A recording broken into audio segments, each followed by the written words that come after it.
make it back safely, or did we lose anyone in like the Zoom wires or something like that, portaling everyone back into this? Okay, good. Baruch Hashem, everyone's here. Is that Yisrael Schwartz? Ah, Yisrael, Shalom Uvracha. All right. So nice to see you. Okay, so listen, hopefully all the learning went well. This is just such incredibly profound topics. And Yasher Koch, thank you so much, Danielle and Project Inspire for pulling this together, really opening up all of the big conversations. And I don't know what conversations transpired in your group, but over here we're opening up conversations about what it means to be B'Tselem Elokim, what it means to be created in the image of God. I cannot think of a more important pasuk, a more important verse in the Torah than telling human beings that you are created in the image of God. That cannot be taken lightly.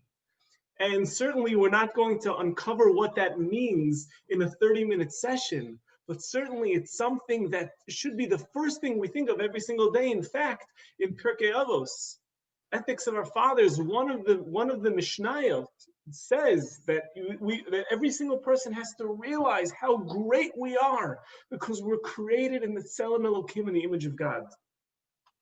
And on the source sheet, we saw a couple of different perspectives of what that might mean. And one of the things that was so fascinating, I thought, is the power to choose. This idea of us and our free will, and this connection between our free will and being in the image of God. I don't know if everyone on the call, I'm sure a lot of you read the beautiful book by Dr. Edith Eger, The Choice. Yes, I'm just going to quickly skim through. I mean, this is a must read, and people read a lot of books about the Holocaust, but this is one book that will totally open up your eyes to just a whole different side. Dr. Edith Eger, she's 90, maybe she's 92 or 91 or 92-year-old woman, a psychotherapist. She's living in California, and she wrote this book called The Choice, and she was taken into the concentration camps as a teenage girl. She was a dancer. And the book has three parts to it. The first part says about her story, about being in Auschwitz, being in the camps and being liberated.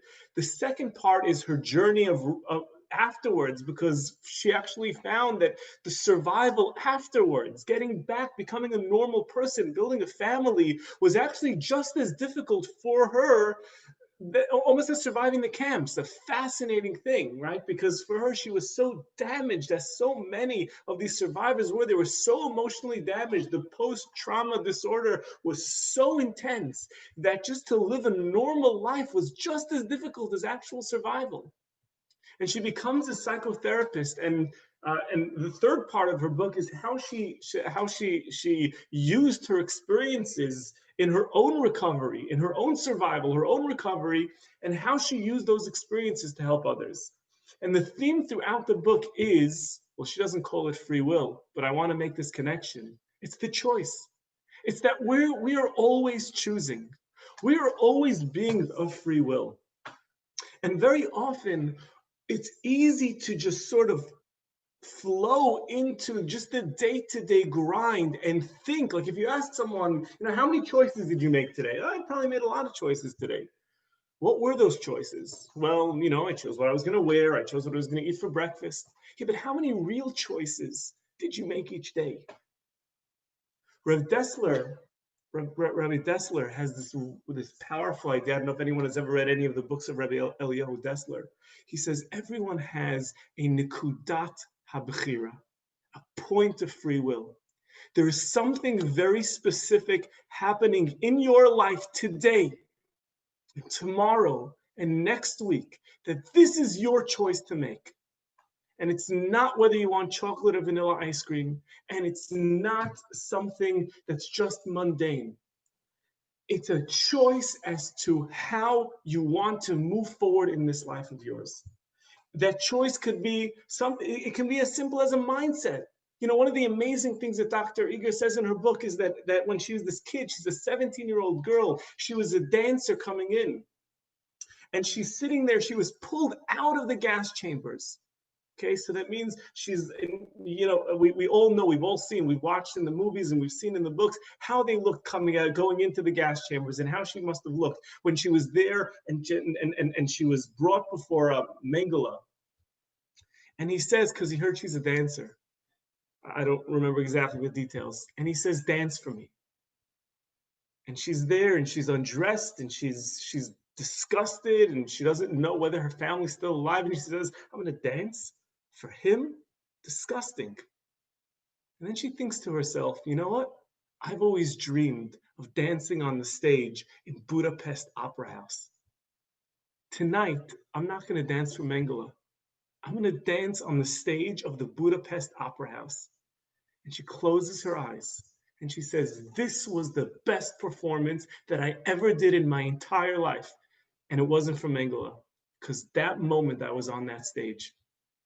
And sometimes the choice is just a mindset. It's just, how am I going to change my thinking? In the world of, that we mentioned coming in the world of the Western society that only looks at things as accomplishments. You can only be great if you have a lot of money, you're very powerful, you're very famous, you're doing something tremendous. In our world, in the world of being created in the Tselem Elokim, being created in the image of God, that means that every single aspect of our life, every time that we make a positive choice to reconnect with someone who I'm having trouble with, I'm struggling with, a choice that I'm going to push myself a little bit harder to become more spiritual, to become more connected to Torah, to learn a little bit more Torah, to be a little bit more positive, to be a little bit more mindful, a little more present, to pray a little bit harder, a little bit deeper. All of these things, even a decision, that's a powerful choice. When you're created in the image of God, things like that matter. I always love to share sort of kind of my perspective as to how we operate. So do we have any web programmers on the call? Anyone? Raise your hand. I don't see anyone raising. I'm trying to flip through quickly, a lot of faces. So, we're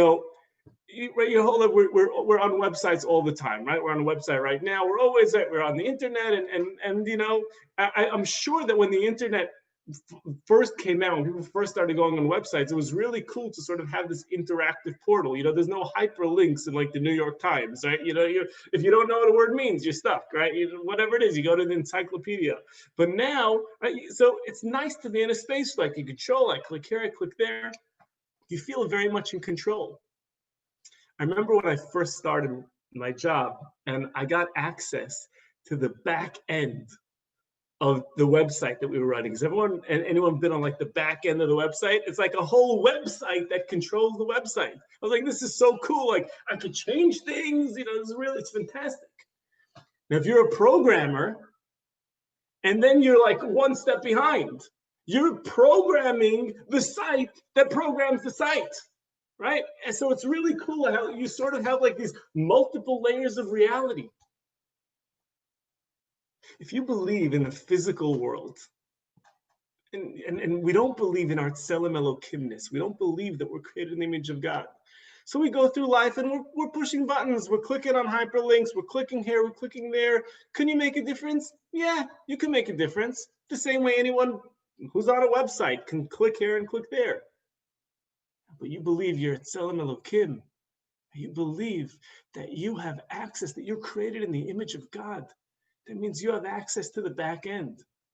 That means that you believe that every single word that you say, every single thought that you think, every single choice that you make, you're in the coding, right? This is HTML work.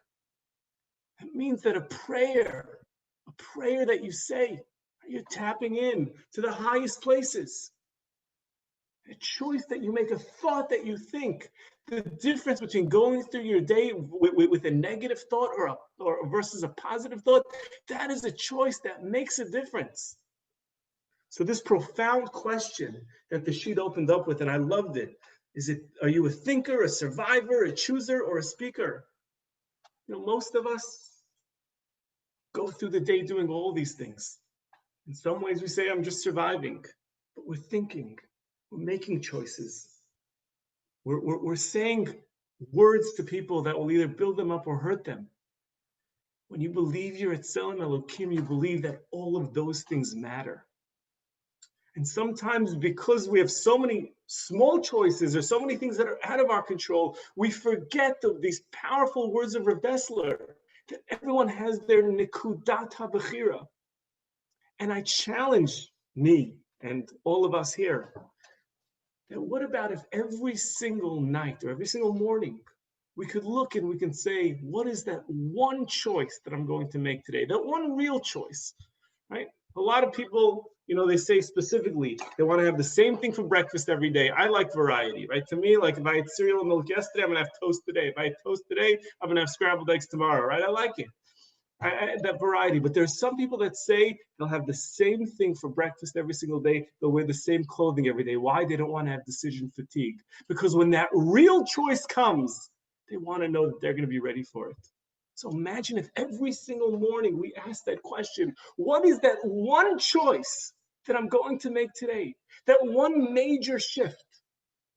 Edith Eger in her book, she says that the last major choice, one of the major choice that she made that really closed her, that put the Holocaust, that put the concentration camps behind her, was when she went back to Auschwitz and she stood at the very place that her parents were. Well, she didn't know the place that her parents were killed, but the very place where she had memories of being separated from her parents, and she said, she called out to Hitler. She said, I forgive you. Do you know why? Because I have the choice to do that. And you tried to take away our freedom. You tried to kill us. And to me, the greatest celebration of my survival is to say that I have the choice, that I can do something that nobody would even imagine. I'm going to forgive you. Whatever that means, whatever difference that makes. But for her, it was putting it behind. What about if every single day we can ask, what is that major choice? What is that one choice today that's going to take me out of this physical planet, that's going to tap me into my power of being at Tzelem Elokim? I think that is just a wonderful, powerful idea. And I want to just first of all, thank you all again for coming on, and Danielle for giving us such a powerful lesson to enter into this new year after all the chaos of 2020, to say that we have the decision to make choices that are going to lead us down the path of greatness. Wow. Thank you so much, Rabbi Buxbaum, for joining us, even though you have been on vacation with your family in Florida. I'm going back to vacation.